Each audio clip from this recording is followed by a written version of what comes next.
어, 시작할 때 잠깐 말씀을 드리려고 했는데 말씀을 드리고 해야죠. 예, 우리 교회 참 우리 성도님들 주님께서 참 사랑하시는 것 같고 또 여러분들 어떤 분이 다 기도해도 주님께서 우리의 기도를 들어주시는데 또 어쩔 때 이렇게 또 기도를 듣다 보면 막 힘이 날 때가 있어요. 주님의 참 마음에 합한 그런 기도이기 때문에 하나님께서 의롭게 여기시고 또 좋은 열매를 맺게 해주시지 않을까 싶습니다. 다시 한번 감사를 드리고요. 우리 목포교제시 교회가 건강한 교회로 세워지기를 예수님의 이름으로 축복합니다. 오늘은요 말씀을 고린도후서 말씀을 우리가 함께 좀 살펴보려고 합니다.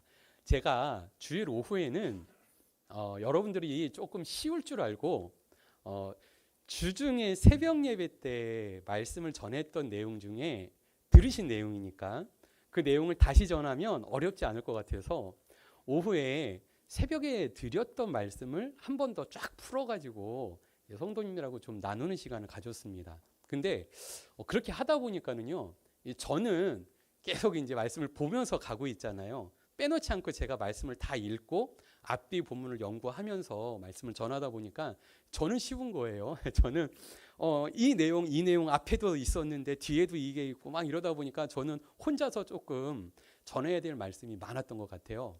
근데 이게 여러분들에게 유익이 될 거라 생각을 했는데 한편으로 또 어려울 수도 있겠구나 좀 이런 생각이 들어서 오늘은 여러분들하고 조금 어려울 수 있어요. 교리적인 내용이 될 수도 있지만 우리가 꼭 알아야 될 말씀에 대해서 살펴보는 것도 필요하겠다 싶어서 오늘은 이제 고린도후서의 말씀을 가지고 함께 은혜를 나누려고 합니다. 한 사람의 죽음과 새 사람이라는 제목으로 함께 은혜를 나눌 건데요. 오늘 말씀은 우리가 믿음에 대해서 좀 생각해 봤으면 좋겠어요. 우리가 건강한 믿음, 좋은 믿음은 어떠한 것인가? 성경에서도 믿음을 강조하고 있습니다. 그런데요, 종교개혁 시대에도 믿음을 강조했습니다. 종교개혁 시대의 믿음을 강조했다는 얘기는 종교개혁 이전에도 믿음을 강조하고 있었다는 얘기예요. 그죠? 그래서 그 이전에도 믿음을 강조했고 그 이후에도 믿음을 강조하고 있고 오늘도 우리 시대에도 믿음을 강조하고 있습니다. 근데 변하지 않는 믿음이 있어야겠죠. 시대가 변하면서 조금씩 바뀌어요. 믿음의 중요한 요소들, 강조되어져야 될 모습들이 바뀌고 있다는 것을 우리가 좀 생각하게 돼요. 아니, 믿음이 바뀌어? 어떻게 믿음이 바뀌죠? 우리는 예수님을 믿고 구원받기 때문에 믿음은 바뀔 리가 없습니다. 믿음은 바뀌지 않습니다. 그럼에도 불구하고 시대에 따라서 중요하게 강조하는 믿음의 포인트가 조금씩은 달라진다는 얘기예요. 대표적인 경우가 종교개혁 때입니다. 중세의 천주교죠. 로마 카톨릭 교회가 믿음으로 구원받는다고 얘기는 했어요. 그때도 있어요. 믿음으로 구원을 받아요. 근데 그 당시의 믿음은 뭐였는 줄 아세요? 그 시대의 믿음. 그러니까 중세 교회는요, 뭘 믿었냐면 성경 말씀을 믿은 게 아니고요. 예수님에 대해서만 믿었어요. 예수님에 관해서 믿었어요. 그래서 교회에 딱 가면 교회에 뭐가 있어요? 이 그림이 있는 거죠. 성화. 그리고 예수님의 동상. 이런 것들이 자리하고 있었어요. 그래서 중세 시대에는요, 예수님에 관해서 잘 믿어야 했습니다. 그래서 좋은 성화를 봐야 되고요. 그 교회 건물 안에 아름다운 성화가 천장에서부터 바닥까지 쫙 깔려 있어야 그 교회가 구원을 완성하는 교회예요. 조금 이해가 되십니까? 그러니까 미술에 좀 일가견이 있고 작품을 좀 만드는 이러한 교회가 아주 훌륭한 교회가 될 수 있는 거죠. 근데 종교개혁 시대, 이제 종교개혁이 도래하면서 자, 믿음이 뭡니까? 성경에도 믿음이 강조되고 있고요. 사도들이 예수님을 전하면서 믿음으로 구원받는다는 얘기를 하고 있거든요. 근데 지금 종교개혁 시대에 믿음을 강조하는 걸 이렇게 들어보면은요, 뭘 강조하고 있냐면 말씀으로 우리가 예수님을 믿음으로 구원함에 이르는 이신칭의에 대한 교리들을 다시 세우게 돼요. 그러니까 예수님을 믿고 죄를 사함받고 그래서 우리가 의롭게 되어져서 구원받는다는 이러한 교리들이 체계화되는 거죠. 원래 없었던 건 아니에요. 원래 성경에 그 내용이 있습니다. 근데 중세 시대에 하나님의 말씀을 별로 보지 않았어요. 설교도 라틴어로 했어요. 목사님들이 앞에서 설교하실 때, 신부들이 설교할 때 못 알아듣는 설교를 했어요. 그냥 외국어를 쓰는 거예요. 외국어로 설교를 하셨는데 이 라틴어는 어떤 외국어였냐면 쓰지 않는 언어, 오래된 언어, 죽은 언어예요. 우리나라로 따지면은요, 아마 고려가 없어졌잖아요, 나라가. 고려 언어를 쓴다라고 생각하시면 돼요. 그것도 오늘날. 옛날 고려 언어를 가지고 못 알아듣는 대로 그냥 하는 거예요. 그럼 사람들은 들으면서 뭘 느끼냐면, 야, 이거 되게 신령한 것 같아. 야, 말을 들으니까 뭔가 있는 것 같아. 느낌만 받으면 돼요. 구원은 어디서 받아요? 천장 보고, 벽 보고, 그림 보면 돼요. 그러면 이제 구원에 이르게 되는 거죠. 이렇게 믿음을 대체화하는 것들이 자꾸 생겨났습니다. 그래서 종교 개혁 시대의 믿음은요, 뭐를 강조하게 되냐면 다시 말씀으로를 강조하게 됩니다. 성경 말씀으로 돌아가야 합니다. 뭘 믿어요? 성경 말씀을 믿어야 합니다. 왜요? 중세 시대 때 그게 강조됐으니까. 중세 시대 때 말씀을 너무 안 보니까. 그래서 종교개혁 때 너무 강조했던 게 뭐냐면요, 말씀을 봐야 한다라는 강조였습니다. 말씀을 안 보면 나중에는 구원도 없다, 이렇게 얘기를 한 거죠. 그게 종교개혁의 시작이었어요. 오늘 우리가 교회가 존재하는 이유는 뭐예요? 예수 믿는 사람들이 교회에 나와서 구원받는 성도들로 이 공동체를 이루고 교회에서 예배를 드립니다. 우리 안에서도 중요한 게 있습니다. 변함없는 무엇이 있어야 돼요? 믿음이 있어야 합니다. 그럼 오늘날 우리에게 있어서 중요한 믿음은 뭘까요? 우리가 예수님을 믿어야 구원받는데요.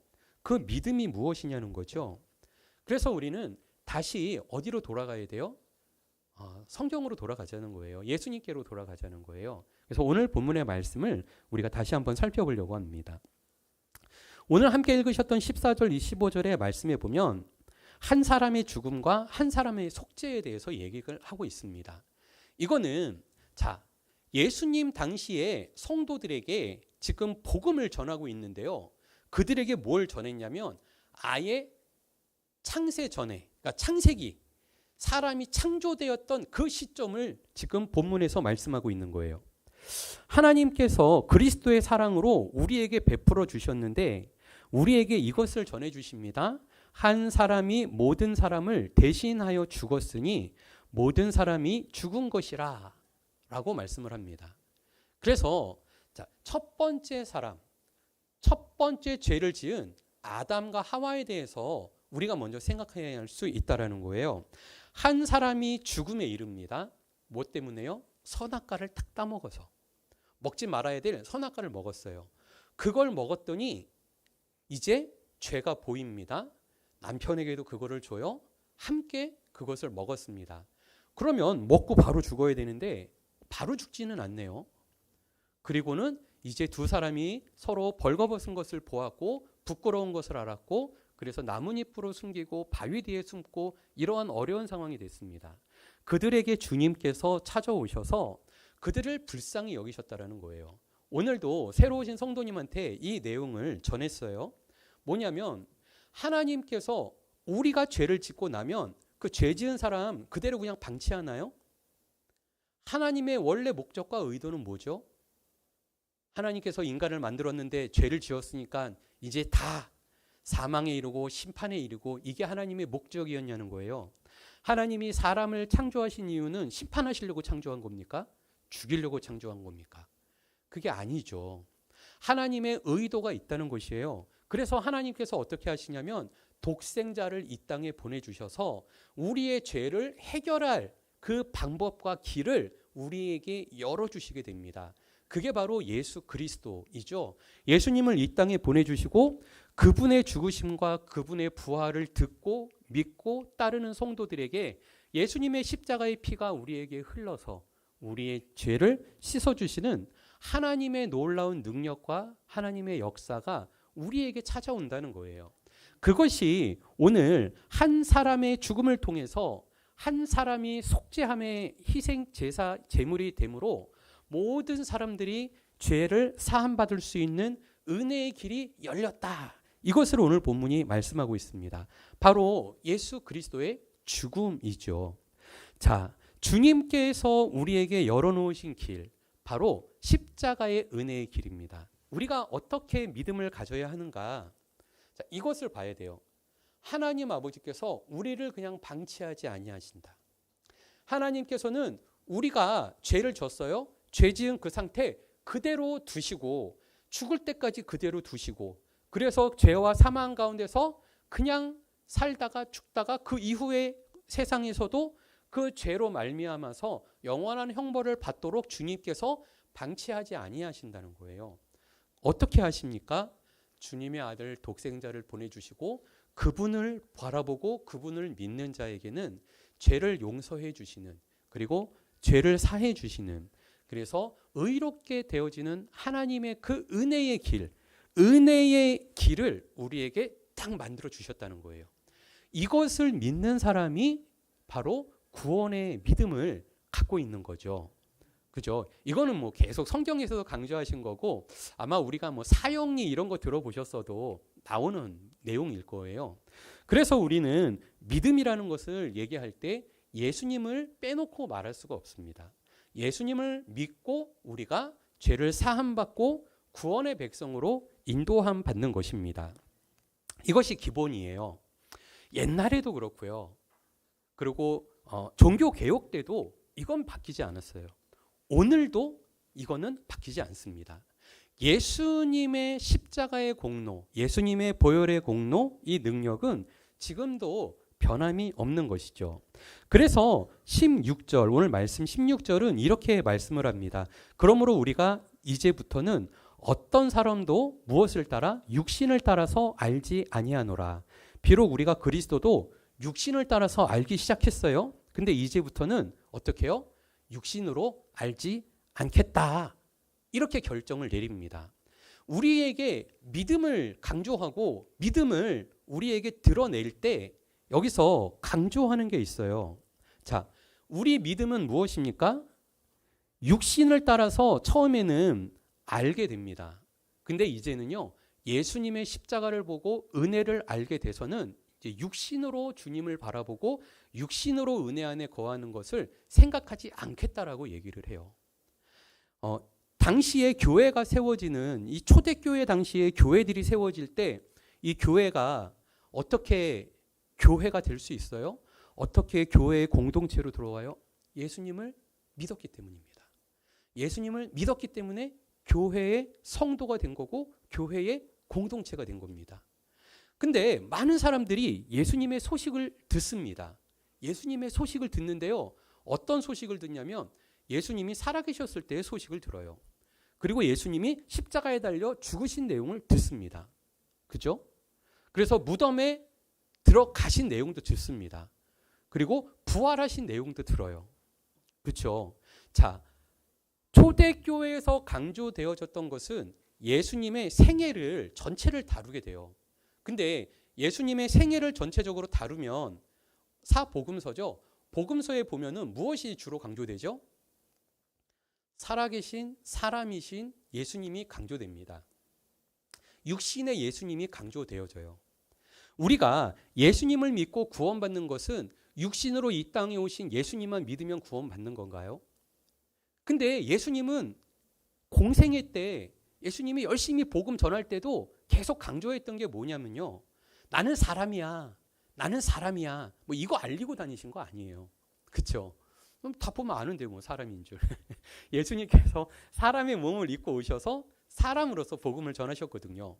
근데 예수님께서 복음을 전하면서 제자들에게도 그렇고 많은 사람들에게도 그렇고 예수님이 강조한 건 뭐예요? 예수님이 사람인 것을 강조한 것보다도 더 중요한 것은 예수님의 신성을 강조했다라는 거예요. 예수님은 하나님의 아들 독생자 예수 그리스도이시고 하나님의 아들이시고 하나님과 동등하시다는. 그래서 사람들은 예수님을 볼 때 어떤 반응이 있었어요? 오늘 새벽에도 그 말씀을 드렸던 것 같아요. 새벽에 있는 말씀을 또 하려고 한 건 아닌데 새벽에도 뭐라고 말씀을 드렸냐면 예수님께서 공생의 기간 중에 전하시는 말씀을 통해서 예수님이 신성이 있는 것을 나타냈다는 거죠. 죄를 사하는 권세가 있다는 것을 나타내셨죠. 예수님께서 그것을 복음을 통해서 나타내셨다는 거예요. 오병이어의 기적? 여러분 그거 아무나 다 하는 겁니까? 사람들이 할 수 있는 겁니까? 못하죠. 근데 예수님께서 왜 오병이어의 기적, 칠병이어의 기적, 왜 이런 거 나타내시죠? 예수님의 신성이 있음을 나타내십니다. 예수님이 왜 물 위를 걸어 다니셨죠? 예수님이 신성이 있고 예수님께서 이 자연 만물을 통치하고 다스리시는 주님의 권세가 있는 것을 알려주기 위해서 예수님께서 친히 물 위를 걸으셨어요. 베드로도 물 위를 걷게 그를 붙잡아 주셨고 물 위를 걷게 해주셨어요. 이게 복음이었습니다. 예수님께서 이와 같이 특별함을 보여주셨고 특별함을 믿는 자리로 초대하십니다. 자, 그래서 오늘 고린도 후서에서도요, 복음을 얘기할 때 무엇을 얘기하냐면 눈에 보이는 육신의 것만을 강조하지 않습니다. 눈에 보이지 않는 예수님의 신성과 놀라운 일하심에 대해서도 다시 한번 반복한다라는 거예요. 모든 것이 하나님께로 났어요. 그가 그리스도로 말미암아 우리를 자기와 화목하게 하시고 우리에게 화목하게 하는 직분을 주님께서 더해 주신 것입니다. 우리에게 이와 같은 은혜를 베풀어 주셔서 놀라운 은혜를 베풀어 주셨다는 거예요. 신성의 특별함을 통해서 우리도 특별해집니다. 어떻게 특별해지나요? 제가 17절을 읽었어야 되는데 그런즉 누구든지 그리스도 안에 있으면 새로운 피조물이라. 함께 읽어볼까요?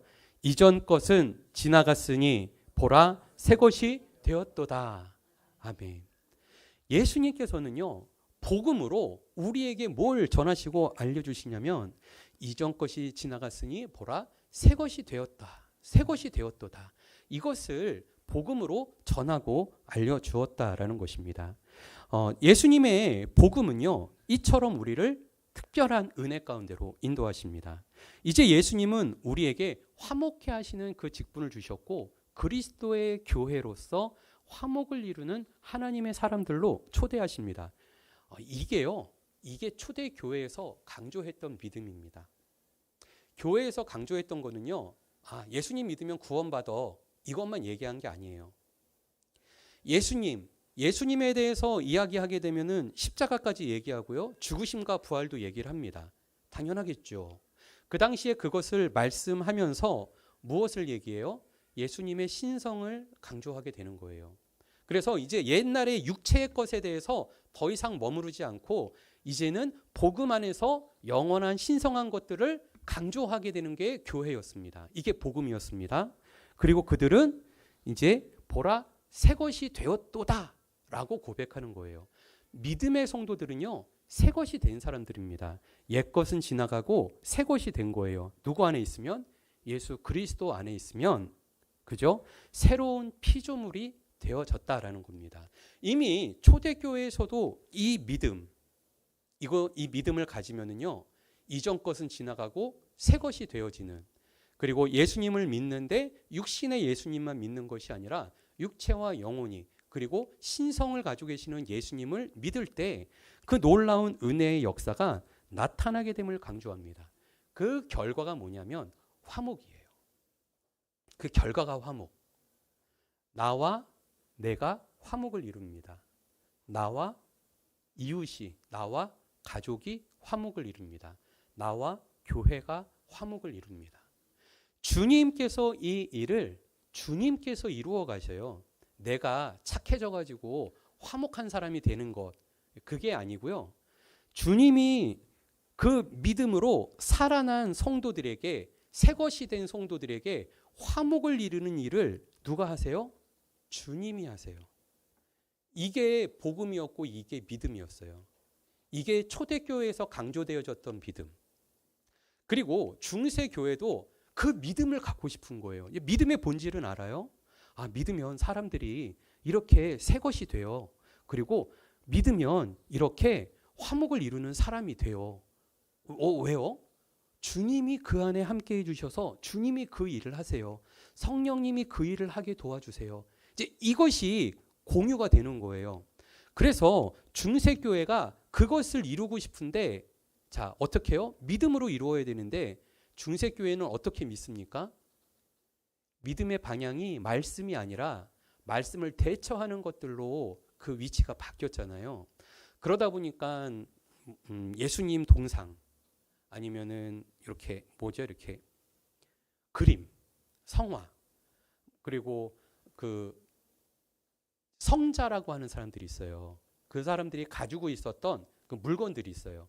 그 사람이 기도할 때 막 이렇게 썼던 거, 그 사람의 뼈 조각, 이렇게 그러한 흔적을 잘 보관하면요, 거기에 능력이 깃들어 있고 거기에 신비한 능력이 있다고 믿었어요.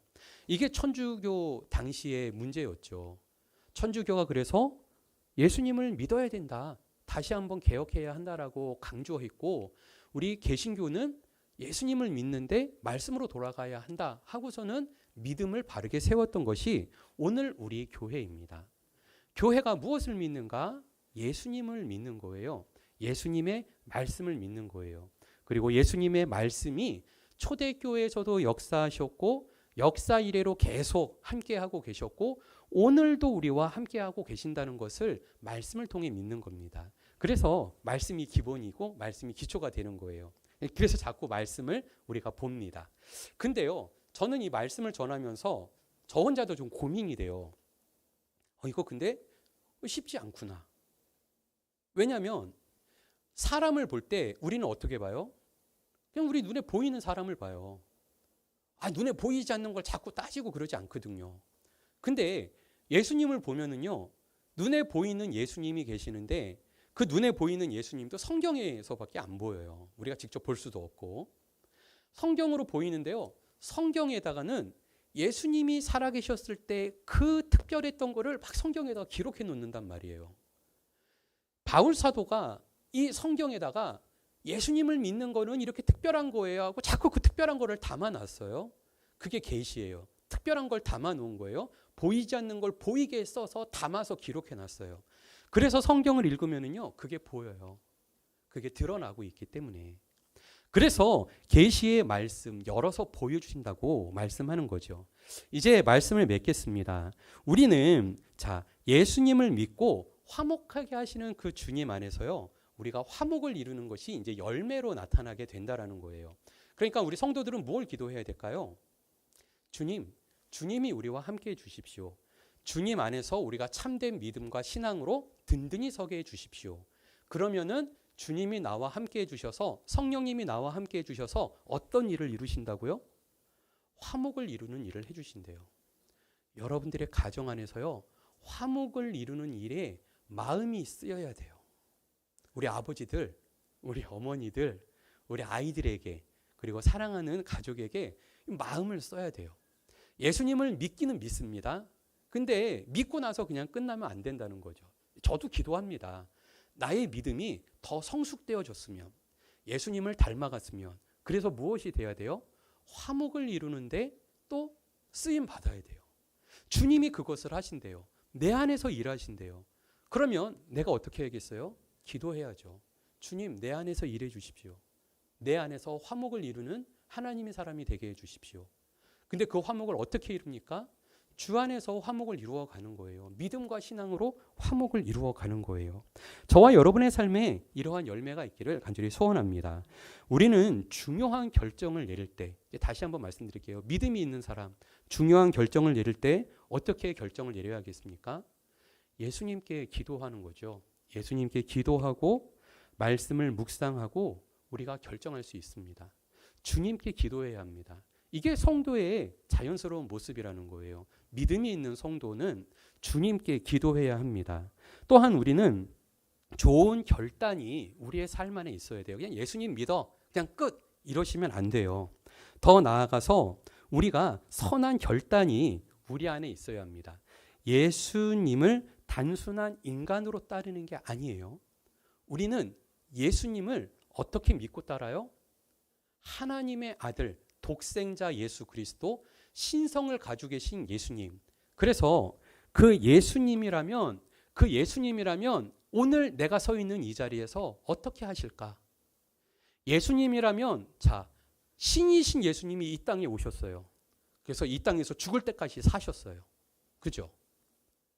30년이라는 시간을 쭉 자라면서 이 땅에서 사셨고요.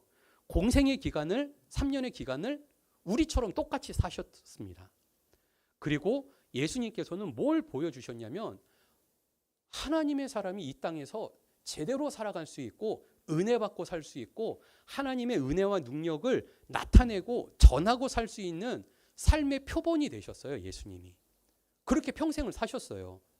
저는 예수 믿고 구원받고 예수님의 은혜 안에서 살고 삶이 변화되어지는 것에 대해서 용기 있게 말씀드릴 수 있어요. 왜냐하면 표준이 있어요. 예수님이 그렇게 사셨거든요. 예수님이 그만큼 사셨기 때문에 나는 예수님의 10%, 20%, 30%를 닮아갈 수는 있다고요. 예수님하고 똑같이 못할 수도 있어요. 그러나 우리가 닮아갈 수 있습니다. 그 예수님을 우리가 본받고 따를 수 있는 거예요. 예수님을 따르기로 결단할 수 있기를 바랍니다. 저와 여러분들의 삶 속에서 예수님이라면 어떻게 하셨을까? 여러분들 우리의 삶 속에서 결단할 수 있기 바랍니다. 그리고 예수님과 함께 믿음과 신앙으로서는 저와 여러분의 삶이 다 되시기를 예수님의 이름으로 축복합니다. 기도하겠습니다. 사랑의 주님 감사합니다. 한 사람의 죽음 그리고 그 죽음을 통해서 또한 새 사람을 입게 하셨던 주님의 놀라운 뜻과 계획, 믿음과 신앙으로 서는 것이 무엇인지 오늘 말씀을 통해 살펴보았습니다. 바울 사도를 통해서 선포되어진 믿음의 본질과 또한 초대교회가 갖고 있었던 그 믿음을 우리가 기억하게 하시고 또한 지금도 변함없는 그 믿음의 본질을 우리가 우리의 삶 속에서 간직하게 하시고 우리의 삶에서 주님의 선한 열매를 맺는 성도의 삶이 다 되게 하여 주옵소서. 예수님의 이름으로 기도드립니다. 아멘. 찬송가 280